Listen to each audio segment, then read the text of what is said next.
everything you could escape. But of course you can't.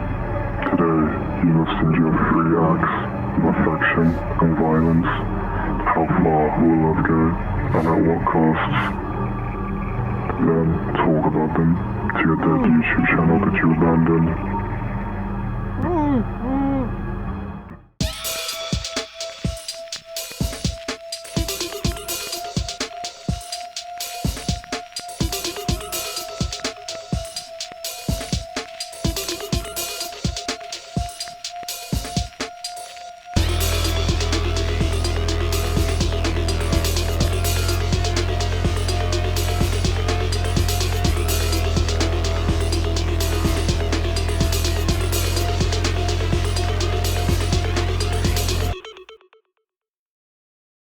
Hello everyone, it's been a while. Welcome back to the channel, and welcome back to what I hope is the return of me making videos again. A full channel update speaking about why I left, what I have planned, etc. will be at the end of this video, but don't want to bore you with that, so let's get straight into it. So recently I've seen 3 films that have disturbed me in very different ways, and that's what I've always loved about this type of film, you know, whether it be physically graphic or psychologically heavy, or just plain gross. I've watched a lot of movies, a lot in the time I've spent away from YouTube. Definitely not as much as I was watching when I was doing it, but I still watched a lot. And these 3 that I've watched recently, I think they're good enough to be talking about. They range from all different types of, I don't know, extreme in different areas, I guess you would say. So, I don't know, I'm just going to say what they are. The 3 that I'm going to be speaking about in today's video are Mai-chan's Daily Life, the movie that was in 2014, which is a Japanese movie based on the manga of the same name that I did actually cover in the last video I think I ever uploaded, so that's kind of fitting. Basically, it's about a maid having regeneration powers, but the movie kind of is a different story to the manga. Anyway, I'll get on to that in a second. Second movie is Grotesque, that came out in 2009, which is also a Japanese movie based around a doctor and his 2 latest victims. And the third movie is Dead Man's Shoes, 2004, which is a British movie based on the path of revenge that Richard takes. Each of these movies are very different in a lot of ways: the budget, story, realism, the tone, but one thing that ties them all together is love, what it makes you do, and who it makes you hurt.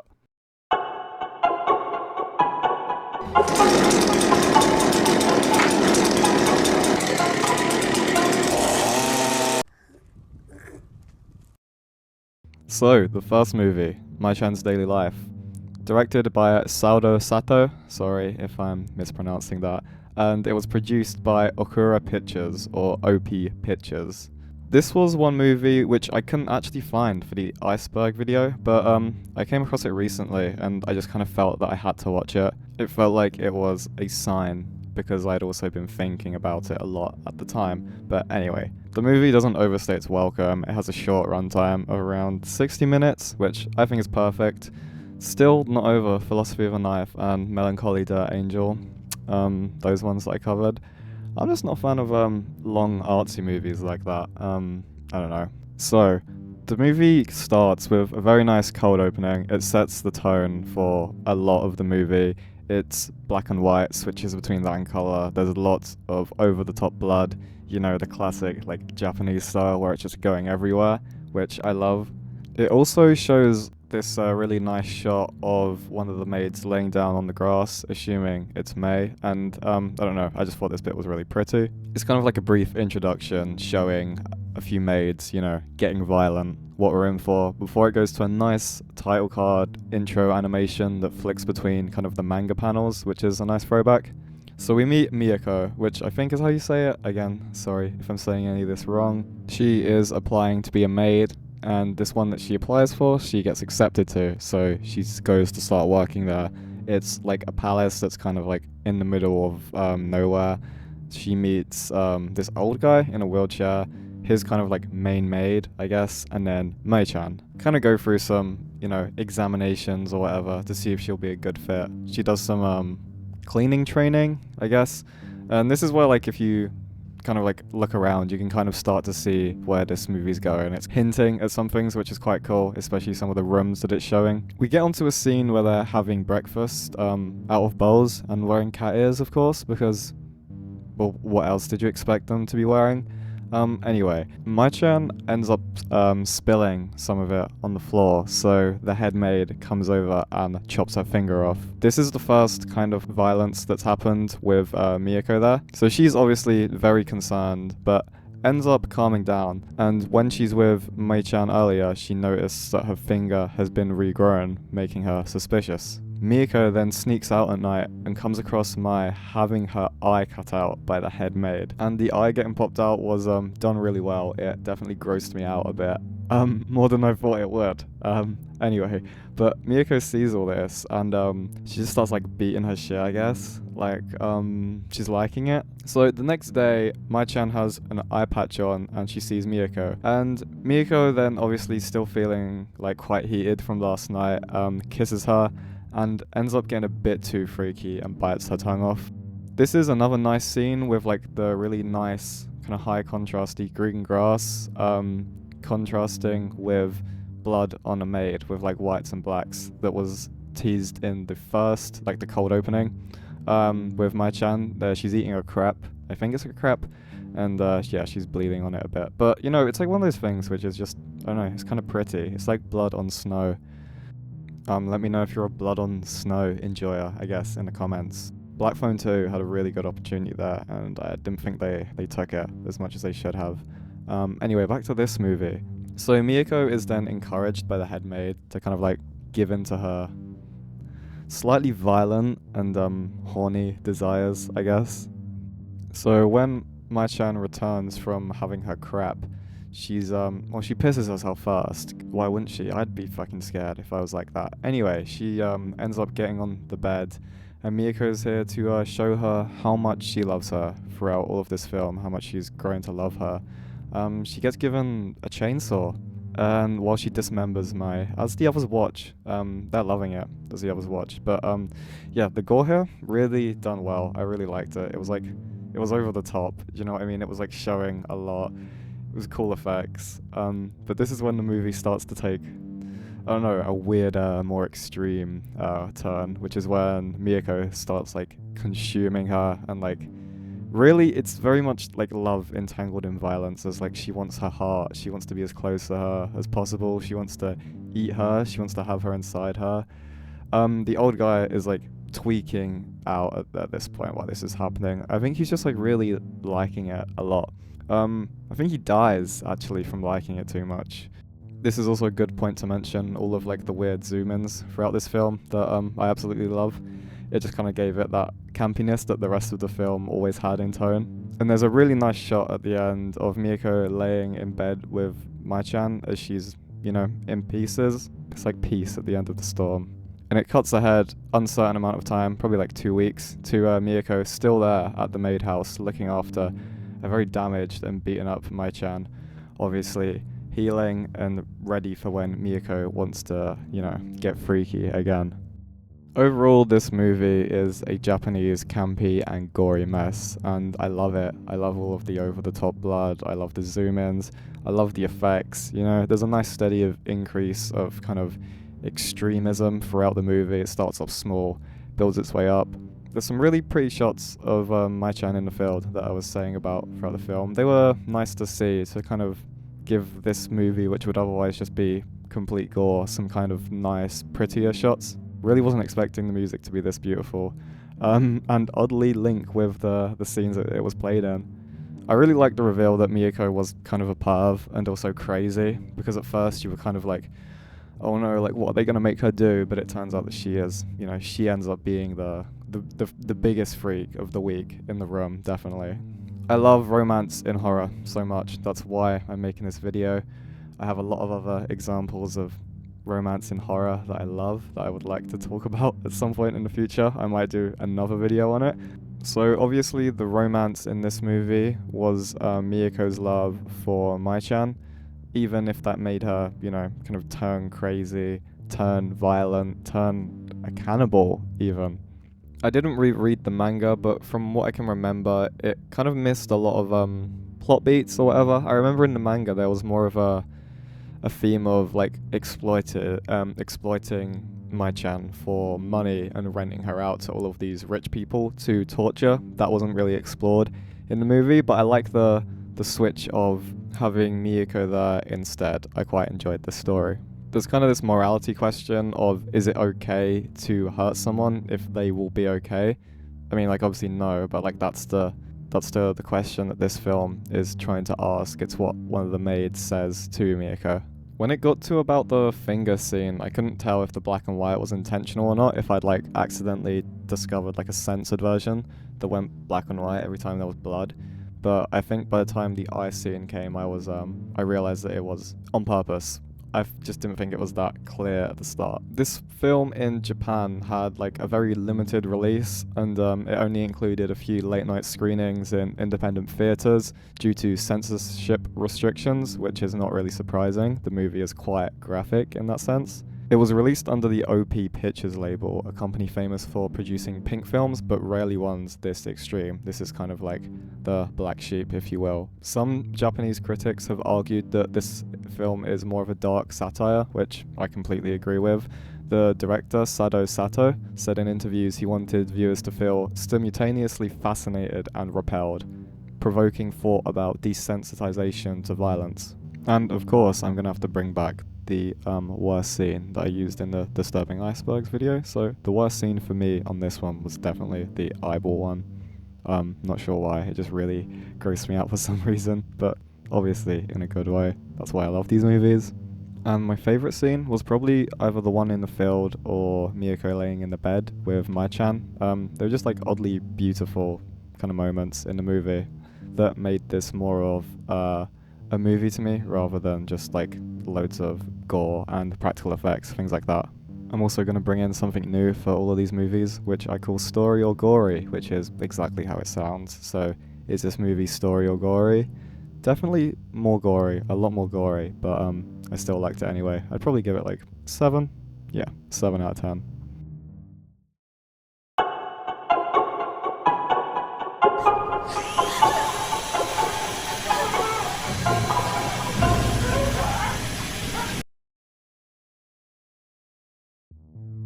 Okay, so now getting on to the second movie, which is Grotesque, which came out in 2009. It was directed by Koji Shiraishi. I think I said that right. Again, sorry if I didn't. And it was produced by Genon Universal Entertainment. This movie was one that I found looking online at talks about kind of similar movies that I was into. The title automatically interested me enough, but after hearing it be described as the Japanese extreme Saw or Hostel, I just had to watch it. I love those movies so much. Saw is what got me into horror in the first place, and Hostel is just one of my all-time favourite films.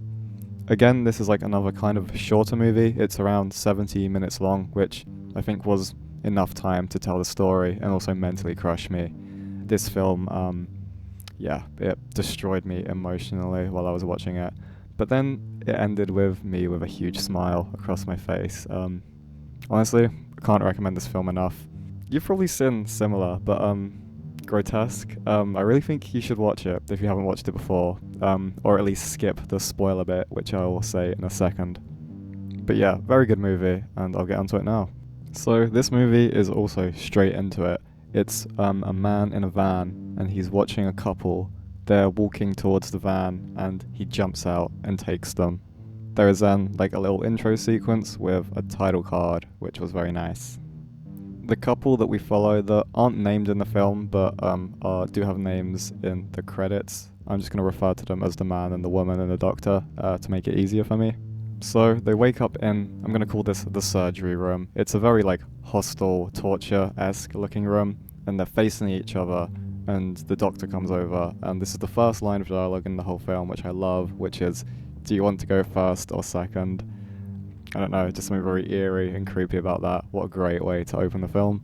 The doctor then stabs the man and asks, "Would you die to save him?" to the woman. It then does a flashback where we learn that these two are actually on a first date and don't really know each other, as the film up to this point kind of has you assuming that they're already together, boyfriend and girlfriend.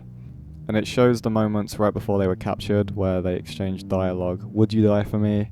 And then he says, I'd do my best, seconds before they're captured. A bit on the nose, but anyway. The doctor asks like how many times they've cracked, and he's sad to find out that it's actually none. The doctor then asks, would you die to save her? And the man nods. He says that there is a way to escape, they just need to show him excitement and a strong will to live. As, you know, he's sad to find out that they haven't, you know, done it yet, he just decides to, like, jerk them off once, you know? Like, one after the other. It's bonding, I guess? After that, they are moved so that they're laying flat on the table. The doctor then gets a chainsaw. Again, this is the second movie in a row to feature a chainsaw. Anyway, and cuts off the man's fingers to make a necklace. And after giving that necklace to the girl as a nice gift, it is now her turn to make him one. But she speaks out of line. This is one of the rules that the doctor has said earlier, to not speak unless spoken to. The doctor responds by cutting off her nipples with scissors. Oh my god, this was... And then he saws off her arm. The guy is told that if he gives in, she will die, so he endures nails in his balls and losing an eye. Oh my god, the genital torture in this movie is so, oh my god, just like squirm inducing for me. I'm just like curling up in a ball when I watch that bit. The woman speaks out of line again, but the guy saves her this time by having his member cut off. The doctor, much like the old guy in My-chan, is absolutely loving it, and he just starts screaming, you know, you guys win, I won't let you die. So, they've done it. They've endured enough. They've won now, right? He said he'd let them go. It cuts to them in a hospital, looking better with their wounds healing. The doctor is looking after them still, and he says that he'll let them go when they're healed. There's a nice scene where the couple talk about how they will stay together when they leave after everything they've been through, and this is really just making me feel for the characters, and I'm really wanting them to leave, even though I know that they're definitely not going to. And just like that, it hard cuts back to the surgery room. All the hope that you might be feeling for them is just shattered again, and that's exactly what the doctor wanted. He wanted their hope to reach an all-time high before just destroying it and knocking it down. He loves to see the life drain so much that he's doing it twice. There's one more challenge or game that the man has to go through to save the woman. He has to make it to across the room to grab the scissors to then cut the woman free. However, his intestines will be hanging from a hook that slowly will pull out every step that he takes closer to her and the scissors, killing him but saving her. The doctor then says, well, isn't it romantic? Yes, it is romantic. This is why I love this type of movie. This is where I'm going to give a spoiler warning, so please watch the movie. Please, please, please, please, please watch the movie. Even if you just watch like the last half an hour up to this point, the ending is just insane. Or even if you want to just watch the ending, it is on YouTube. I found it like the last minute, so definitely watch at least that. So this scene is heartbreaking to me. I was really invested in these characters for some reason, and it was just crushing me watching this man stumble around and fit his way into trying to save her whilst slowly pulling his insides out. He ends up grabbing the scissors and ends up cutting his intestines free so that he can save her.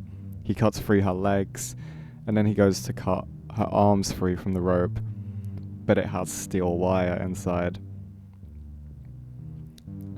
It is so crushing, but then it flips it on its head by having this, the doctor being, I don't know if intentionally it has to be comedic about it, and he's like, well, it might take a while, but you can do it, and I just didn't know what to feel. I was so crushed by seeing this heartbreaking scene, topped by an amazing, like, just perfect, just dark humor for me, as the man just collapses on the floor. Oh my god, it was all-time high. It was definitely my favorite part of this whole movie. So after this, the woman kind of pulls herself together for one last roast. Basically just says that, like, says a lot of your mum jokes, and says that he smells, which he takes very personally. The doctor then chainsaws her stomach before decapitating her with an axe. This is when the film surprised me again, and I wasn't expecting it.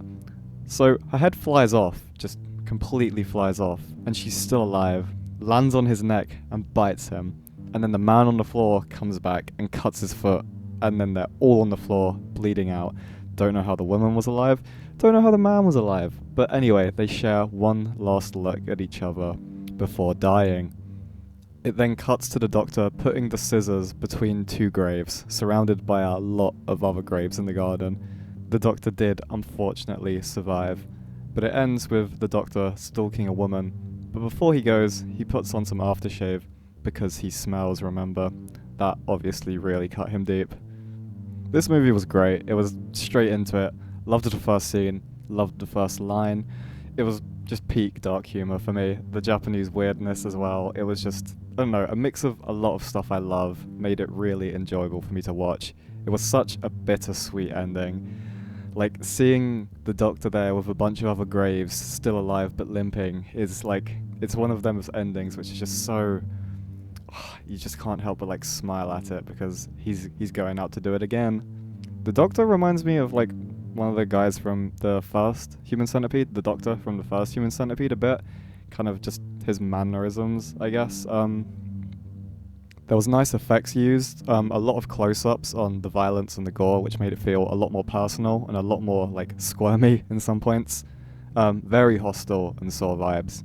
100%. It was like an extreme version of those movies, which I love, of course. The sound was a bit wacky at times, I can't lie. Some of like the squelching noises, they just kind of sounded like they weren't mixed into the film audio, like they were slapped on after. But anyway, that's like a very minor point. I really liked the theme of saving the one that you love. Again, I love romance in horror. The quote, well, isn't it romantic? Yes, it is very romantic. I love this. It was a very emotional movie before it got, like a bit weird, but I still loved it. I really cared for the characters without even knowing their names, and the hospital scene was just so sad. The doctor did make me forget what I was watching for a bit. He did make me believe that he was going to set them free. I don't know why I believed that. I think I was just really invested. The only thing I didn't really like the movie for is like when the doctor was like touching up the man and the woman, like the woman's went on for like 5-6 minutes longer than it did for the guy. I don't know. It just kind of, I don't know. Even though it like happened to both of them, the woman's one was more drawn out. I feel like it just should have been shorter. Just a bit weird, but anyway. This movie has a rejected age rating, and it was banned in many countries, including the UK, where I'm from. They'd hoped to be given an 18 for the film, which involves torture, such as amputation and eye gouging, but the British Board of Film Classifications said the film's sexual sadism for its own sake, and it also stated that giving the film a rating would involve risk of harm to those viewing it, therefore no classification was given, and selling or supplying the film would now be illegal. The director made Grotesque after creating a popular supernatural horror films like Nirai, The Curse, making his shift to pure torture horror quite a surprise for fans of his earlier work. But he wanted to explore a different type of fear, one rooted not in ghosts or curses, but in pure human cruelty, which is, for me, what I find scariest. If you've watched my channel before, you'll know that I'm not really the biggest fan of like supernatural, like paranormal horror movies. I do like a lot more, I don't want to say grounded because they're not like that realistic, but I prefer a physical thing chasing after someone rather than a ghost. That's just what I find scary. The worst scene in this film for me was definitely the nip cut. The nipple cut was just, like I said, I was like curling up in a ball. Oh my god. My favorite scene was definitely like the whole kind of ending bit, the last scene. It was just like a roller coaster of different emotions in what I was feeling, with a very bittersweet ending, which I loved. So was this story or gory? This was a nice mix of both, I would say. I was quite invested in the story, but it was also quite graphic in some places, but not as graphic as My-chan, but still quiet. So that's another point which I'm going to quickly mention, is that this movie came out 5 years before My-chan's Daily Life, and it was considered too disgusting and illegal to supply and sell, when 5 years later My-chan would come out, which is extremely more graphic, and it was shown in theaters. I just think that's a just something to like keep in mind in what happened in that 5 years for kind of like extreme movies and gory movies and things like that. But overall, I'm gonna give this movie like an 8 or a 9. I really, really did enjoy this, and I would definitely watch it again.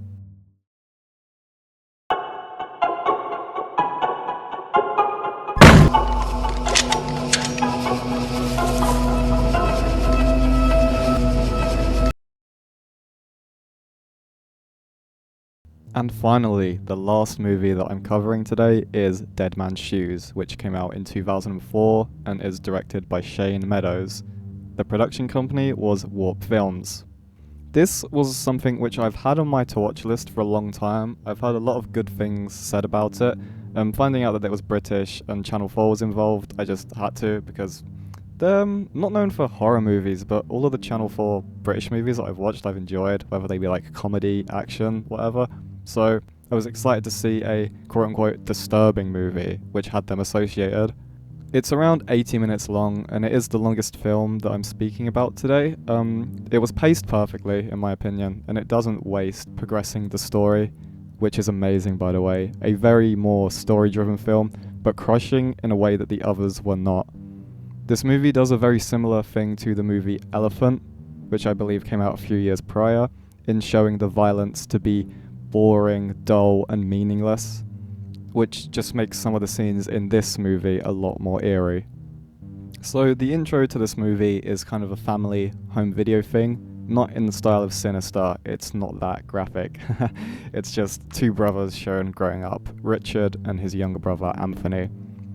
The movie is done in chapters that are labelled as days, and we learn that Richard is back from the army to find the people who abused and bullied his mentally disabled brother. So, day 1. Richard and Anthony are waiting at a bar until Richard sees someone who's involved with the abuse. He threatens them and scares them away, but follows him back to the club or the trap house where all the other associates are. He waits for him to come outside and apologizes to him, really weirding him out. We learn that this guy is called Herbie, and he is like kind of a drug dealer for the gang which he just visited, but he goes to his other dealer's friend's house, Tough and Gage's, and, you know, he just gets really high because he had a rough day. This weird guy is just shouting at him, apologizing to him. Anyway, the night goes on and Herbie is about to leave when he encounters a man in a gas mask, and it really scares him, so he runs back inside and gets everyone to check outside. During this time though, the man gets into the flat and steals all of the gear that he's been given by the gang boss to sell. And once they've stopped panicking and they've fallen asleep, Richard, who we learn is in the gas mask, then puts makeup on them while they're asleep and paints all their clothes, paints clown faces on them, just, you know, kind of leading up to like what he's planning, just trying to get them scared, things like that, trying to make them think that they're crazy and whatever, which is something which he does a lot in this film. So, day 2. Herbie goes to tell Sonny, who is the boss of the trap house or the gang, that all the gear's gone, but Sonny and his two henchmen, Al and Timbo, have also been painted and made look like right knobs by Richard. Herbie then realizes that it's most likely Anthony's brother who is doing this, and he's come back to, you know, get his revenge for what they did to his brother. They're driving around town and they see Richard, so Sonny confronts him, but Richard just threatens him while Anthony watches from the sidelines. They leave and then they go back to the club. Everything is kind of seeming normal until Timbo is just suddenly found dead in the bathroom with one down written in blood. A great first kill. It was just so sudden and, you know, really sets the tone for the rest of the movie. The gang go to the barn where Richard said he was staying at when he threatened them yesterday, and they bring a gun. Sonny sends out Al to lure out Richard, but he comes out literally like Gus Fring, like just not caring at all, and Sonny accidentally shoots Al, so, you know, they just run away. Tough runs away, and the rest of them assemble their weapons back at the flat, ready for when Richard comes, because they know that he's definitely going to be coming for them now. So, while they're gearing up, wait, no, not that type of gear. Richard comes in and does put that type of gear in all of the teapots. It's the drugs that he stole earlier when he raided the flat. So the gang are on a mad come up, and there's quite a funny scene where they're like working out and all of that, which I found quite funny, when Richard suddenly appears and executes Sonny with a gun to the head. Again, very sudden, very not action-like, very boring, very dull. This is when Richard then toys with them, just psychologically invades them. They're too high to even think, and he's just messing with their heads. He knocks out Gages and then speaks to Herbie, getting him to reveal that there is a last member who abused his brother that is unknown up to this point. Richard then shows him a suitcase with Tuff's body in before stabbing Herbie and assumingly killing Gages as he's not seen again. And this is where we're going to go into spoilers, so again, I recommend watching this movie if you haven't. So, day 4. 2 kids come back home with Richard's gas mask and a knife. The dad, Mark, leaves to find who gave it to them.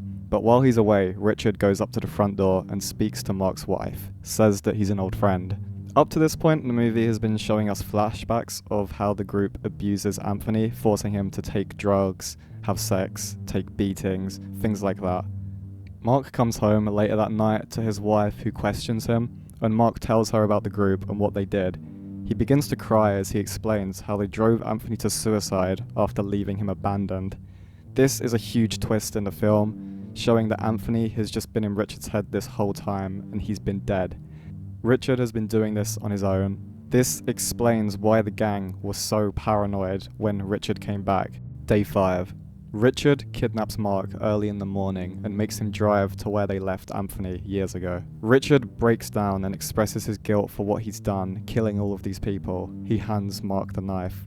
Richard then forces him to stab him, leaving him with literal blood on his hands. Richard then bleeds out where his brother once died, as a lovely pan-out shot shows the surrounding area. Wow, just what a twist. It completely flipped the movie for me. I really wasn't expecting it. I don't know, I feel like maybe some people saw it coming. I didn't. It made it a lot better for me. The panic of the gang and the suicidal Richard suddenly made perfect sense. Why the gang was so scared, why he acted like Gus Fring, thinking he was immortal. He just did not care. He just wanted to get vengeance for his dead brother at all costs. The ending confession was about Richard's own guilt, about not being there and being embarrassed of his brother. Really emotional to see, and just really developed his character that we'd been following for the last hour. It had me gripped from start to finish. It was very grounded and also very British, which I loved. It was very real, very real. The psychological torture from Richard was generally unnerving and quite paranormal at times. You might have been asking, up to the point where it was revealed Anthony killed himself, that was Richard going too far for this, as it was only ever shown that it was just kind of a few beatings here and there. Was Richard going off the rails, killing everyone? There's lots of nice brotherly scenes, although they are in Richard's head, but it juxtaposes nice constantly with the violent acts that Richard is performing. A nice exchange of dialogue between them is, "Yeah, didn't they? They all held your hand. I didn't." No, you didn't. Don't need to, do I? showing how Anthony really cared for Richard and how he really looked up to him. There was great acting, and Richard, the person who played him, was also a co-writer, which I believe is, why he did such a great performance. There's great music in this, music from Aphex Twin, Squog, and Arvo Praat. Great location. It was shot in Derbyshire, and the Ryber Castle was the one which was used at the end for the nice pan-out shots, which I'd really like to go visit now, just for the movie. Great British vibe, and very dry humour, which was just, classic British movie. The violence, again, it was shown as nothing. It was shown as meaningless, just making it more unnerving for me. It wasn't visually gory, but it was disturbing in other ways. And my last note I got is that Richard looks like Liam Gallagher.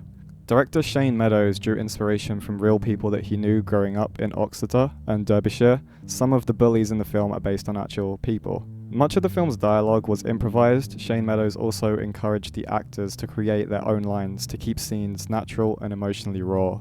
It later gained cult status and is now considered one of the best British films of the 2000s, frequently cited by directors like Ben Wheatley and Gareth Evans as an influence. The worst scene for me was definitely the ending speech that Richard had. It was just so emotional and really just, he just was saying what was in his head for the whole of the film. You felt like you finally understood all of his motives. And my favourite scene was probably when Richard became Gus Fring. That was quite badass, can't lie. This movie, story or gory, definitely more story, but I still really did like it. I would give it an 8 out of 10. So, now that we've discussed about all the movies individually, let's talk about how they each portray love. Starting off with My Chan. So, Throughout the film, Miyako's depraved love for Mai is slowly revealed, consuming her to the point of violence and dismemberment, also unknowingly for pleasure of the others around it. I love romance in horror. We know, Joe, you keep saying. Anyway, but the way that Miyako speaks romantically is such a hard contrast to what she's actually doing, as she's, torturing her, but saying about how much that she loves her. It's kind of beautiful, But I feel like the addition of Miyako really gave the film heart, lol, in an otherwise pointless splatter flick, with the occasional really oddly beautiful shot. Next, speaking about grotesque. So, if Mai-chan shows love as committing violence, grotesque is quite the opposite, showing how much self-destruction someone will go through for love, even for someone they weren't dating and barely know. This film just plays on my emotions, seeing the lengths that this man goes through to save this girl from any pain, even at the cost of his life. The hospital scene was so predictable, as I've said, but it still didn't stop me from really wanting to believe that it was going to be okay. And the still wire was just... Again, why did I think it was going to be okay? Absolutely crushing. The use of close-ups for the injuries just made it a lot more personal and really pulled on my heartstrings more. Moving on to Dead Man's Shoes, it's a weird mix of what I've just mentioned. It explores a self-destructive Richard hurting everyone around him and finally himself. The ending does suggest that he was embarrassed and ran away from Anthony, but the unconditional love that he had for him and the guilt towards himself just fueled his rampage. On rewatch, Richard's big man energy can be seen as suicidal. He fears nothing, he has one goal: to take out as many as he can before him or someone else takes his life. He will then be at peace. Richard is portrayed as a lost spirit who has come back for unfinished business. These movies were all a blast to watch, and I'm glad that I'm talking about them again, which leads me to the outro for this video and also the update that will be in a minute. Please let me know what you guys thought of this video, as it is my first one back, and I do plan to hopefully be making more in the future. But until then, see you next time. Thank you for watching this far in the video. If you have, it really means a lot to me, especially as it's my first one back. Also hello if you're new and you didn't watch me before, and welcome back if you did. So where did I go for 4 years? I moved away to university, basically.